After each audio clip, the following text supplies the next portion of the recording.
السلام عليكم ورحمة الله وبركاته أصحابتا قالقة كحران عبدوش برودكشنز سودو هذا مركلة مركي سوكاية دنبيسي وان كحد ليني قابب كلغو إيمان كردالك كندا وحان سوق هذا الني قاب ليرهدو family sponsorship class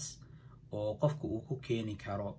حاس كيسا أما عروتيسا أما والدكيسا حوغا يرو information أيان كصوب بحني وحان إذين بلان قادي إن أن كهدلي دونه قفكا كيني كرا فميلكيسا وحان كهدلينا هدا يا كيني كرا أما سو سبونسري كرا لامانيهيسا هدي حان لهد إن معرفت نينك وناكتيسا كانو أما ناكتا إن نينكي إذا كانتو مركا شروطها كحران محييهين shuruudda ugu horeyso qofka wax keenaya waa in uu yahay 18 jir iyo in ka badan qofka hadduu 18 ka yar yahay طبعا ma keeni karo labo qofka waa in uu yahay permanent resident qof deganaansho ku leh dalka Canada ama uu yahay qof citizen ah oo haysto dhalashada dalka Canada shardiga saddexaad waxa weeyaan qofka in uu sameynayo dhaqaalo ku filan oo uu shaqeynayo طبعا dawladdu waxay u sameysay table ayay u sameysay qof kasta waxa loo eegayaa tirada dadka uu rabo inuu soo sponsoro marka dhaqaalaha uu qofkaas sameeyo waa in ay ku filan yihiin dadkaas uu sponsorayo hadduu hal qof yahay iyo haddii ay ka badan yihiinba laakiin hadda markaan ka hadlayno ninka naagtiisa soo sponsoraya ama naagta ninkeeda soo sponsoraysa waa in ay maaragtay ugu yaraan sameeyaan qofkuwaas uu sameynayo lacag ka badan $26,000 sanadkii sidoo kale qofka waa inuu qofkaas maaragtay basic needs kiisa uu maxaan ku yiraahdaa uu damaanad qaadi karo basic needs ka waxa kamid ah horaan u soo sheegnay waxa kamid ah maxaan ku yiraahdaa hoyga iyo qofka cunadiisa iyo transportation kiisa wuxuu gaari ku raaci lahaa iyo maaragtay wuxuu dhar ku iibsan lahaa iyo wixii la mid ah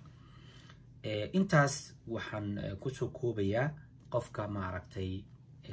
qof soo sponsori kara haddii aan u gudbo yaanan qof soo sponsori karin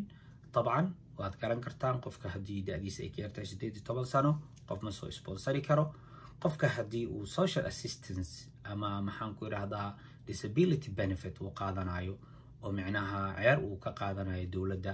ama maaragtay mid loogu talagalay dadka cuuryaamiinta lacagteeda uu qaato طبعا qofkaas ma qaadi karo qof kale mas'uuliyadiisa sidaas daraadeed ma keeni karo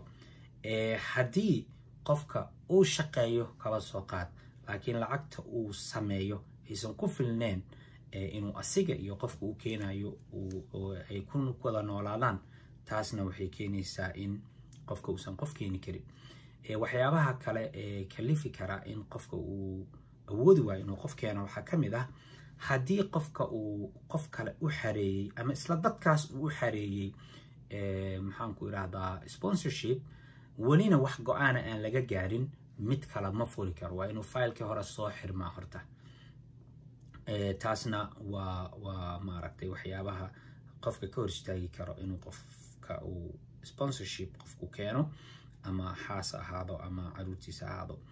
ha ahaato sidoo kale qofka haddii uu jeel galo ama xabsi uu galo ama dawladda uu dembi ka galo oo maxkamad ay xukunto sidoo kale qof ma uu keeni karo ilaa maaragtay dembigaas laga tirtiro haddii qofka dawladda ay deyn ku leedahay deyntaas oo noqon karta immigration loan waxa loo yaqaano مثلا waddankan waxa laga yaabaa inay dawladda keentay ticketkii uu ku yimid waddankana ay dawladda ka bixisay haddii marka weli qofkaas uusan bixinin lacagtii ticketkii lagu lahaa then qof ma keeni karo haddii qofkaas uu horey qof u keenay hadda ka hor uu damaanad qaaday qofkaas inuu maaragtay taageeri doono xag dhaqaale iyo xag waxyaabaha maaragtay daruuriyaadka basic needska uu maaragtay ballantiina fulin waayay taasna waxay keeni kartaa inuusan qof keenin muxuu ahaa labada ugu dambeyso qodob waxa waaye qofka haddii uu social assistance uu qaato haddii qofka maalan ceer uu qaadanayo oo kale ama maxaan ku irahdaa dowladda ay caawiso uu cuuriyaan yahay iyo wixii lamid ah cuuriyaanka qasama qof maaragtay xibnaha cuuriyaanka inuu yahay qofka maskaxda haddii looga jiro uusan shaqaysan karin oo kale waxaa dowladdu u aragtaa inuu disable yahay saas daraadeed dowladda ayaa taakuleynaysa marka qofka haddii uu saas yahay oo uu dowladda ka qaato benefit ma uu keeni karo qof mararka qaar waxaa dhacda qofka markii uu maaragtay markii hore uu xareynayay sponsorshipka uu ahaa qof shaqaysanayay laakiin sponsorkii oo socdo qofkii uusan weli keenin haddii uu maaragtay ceer wax ka qaato ama dowladda ay wax siiso ay dowladdiina ogaato mararka qaar caqabad ayay ku noqon kartaa haddii mar hore aanan maaragtay approval la siinin tan ugu dambaysa waxa weeyaan qofka haddii asiga naftirkiisa markaas uu wajahayo removal order ama deportation oo maaragtay sababtii keentaabaha keentee dowladda ay maalan qofkaas inay waddanka ka musaafiriso ay go-aan ku gaarto asiga oo maaragtay removal orderkaas uu u yaallo oo waddanka in lagu musaafiriyo lagu xukumay qofna ma keeni karo intaas waxyaabahaas ayaa ugu muhiimsan oo aan rabay caawa inaan idinla wadaago ugu dambeyn waxaan rabaa inaan ku gabagabeeyo maadaama asxaabteedan groupkan ku xiran mar walba ay aad maaragtay iisoo weydiiyaan su-aalo ku saabsan waqtiga family sponsorshipka haddii qofka aad keenayso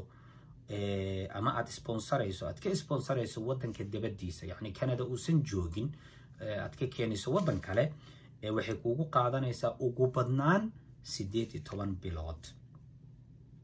taas waxa waaye sanad iyo 6 bilood ka yarna way qaadan kartaa dad badan waxaan arkay ku qaadatay 6 bilood 8 bilood 7 bilood laakiin dadka ayaga naftirkooda la soo sponsoray waxyaabaha jiro laga rabo oo ay kamid tahay in fara laga qaado backgroundkooda la soo jeegareeyo in caafimaadka ku soo baasaan iyo wixii lamid ah waxyaabahaas oo dhan waxay keeni karaan in maaragtay sponsorka uu maaragtay si degdeg ku dhamaado ama in dibdhac uu ku yimaado aad iyo aad ayaad u mahadsantihiin والسلام عليكم ورحمة الله وبركاته.